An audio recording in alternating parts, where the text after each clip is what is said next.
I'm happy to answer questions asking, do you think there's sufficient evidence, right, um, for the existence of God, or claiming, hey, I don't think there is sufficient evidence for it, or like making specific atheistic or theistic arguments. That's fine, all well and good. There are a few things I enjoy more than that, right?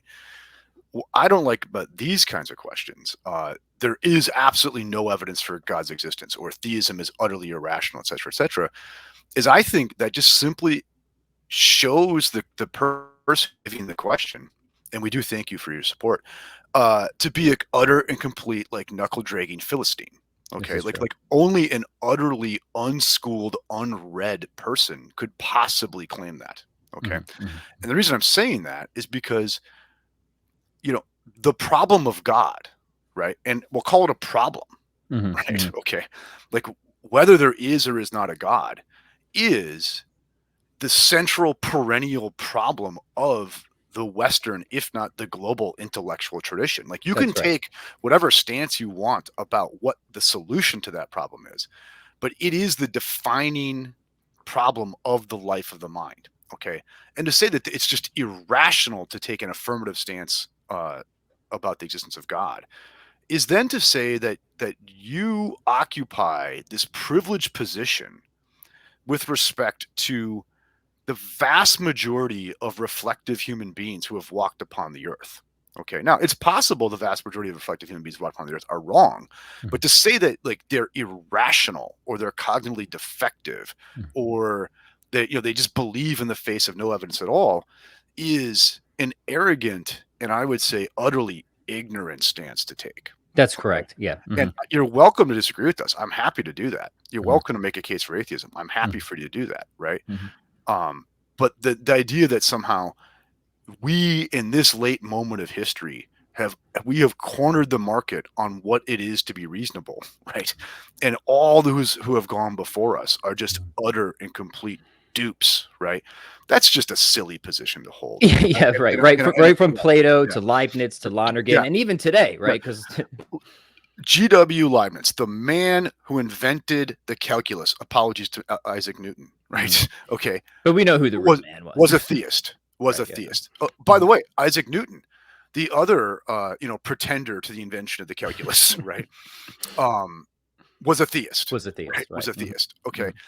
is the claim that these men were just unhinged, irrational people falling into a delusion, right? Mhm. You can say they're wrong. You can say they made mistakes, but you can't. I don't think you can reasonably say me without a lifetime of reflection can just write these people off Mhm. as unhinged morons, Right. right? Is that I used to be a philosophical naturalist. Remember, Yeah. my long story short is that for many years I was in that atheistic paradigm, and I'm somebody who came out of it for two reasons. One is the deeper I went into it, the more I studied it as a serious philosopher and read the best atheists and naturalists, the more I came to see that that position just kept reducing to absurdity and was completely inadequate Yeah.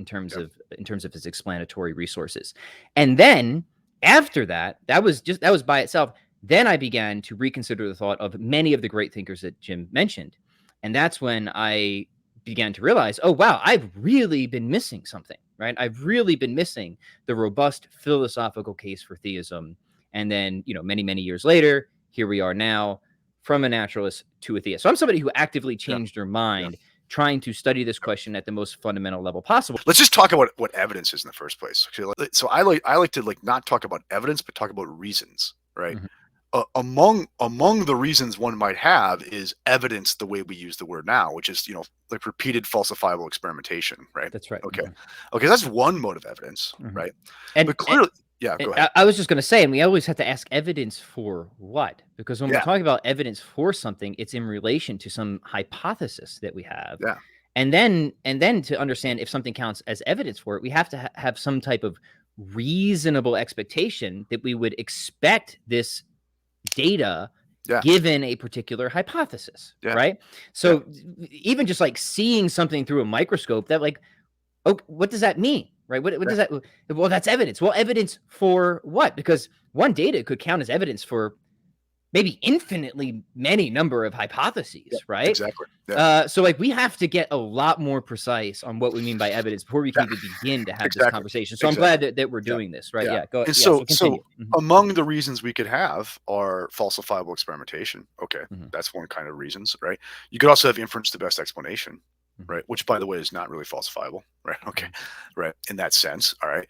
Right. You could have direct logical entailment from a given fact, which, by the way, is how classical proofs for God's existence work. Is they tend to be streams of logical entailments Right. from given undeniable fact. Okay. Right. And let's Yeah.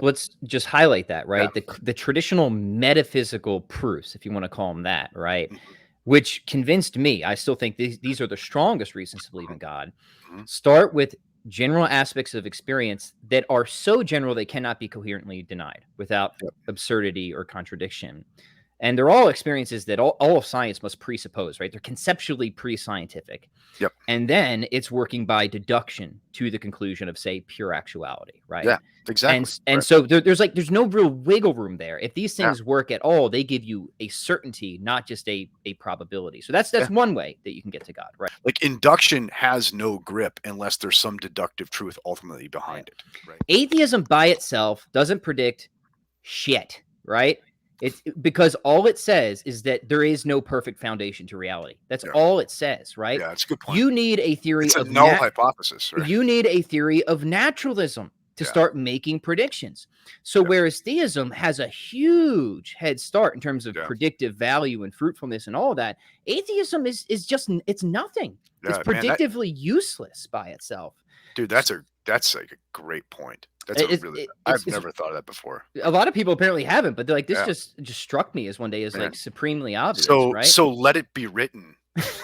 Right? On Like this podcast, right? yeah, And where's I'm our sorry, scribe? I'm sorry for the expletive, but I don't know how No, better dude, to explain it, no. man. Hey, this is for the people. In fairness to Captain Smith, it's not about him. It's like we see this a lot. We see this in the debates a lot. And just in general, culturally, this is so unhealthy.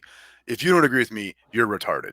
You're Right. irrational. Mhm, You have no mhm, evidence, right? mhm, Okay. When in mhm. fact, that's just not true. Yeah. It's about this broader phenomenon of a cartoon debate, not a real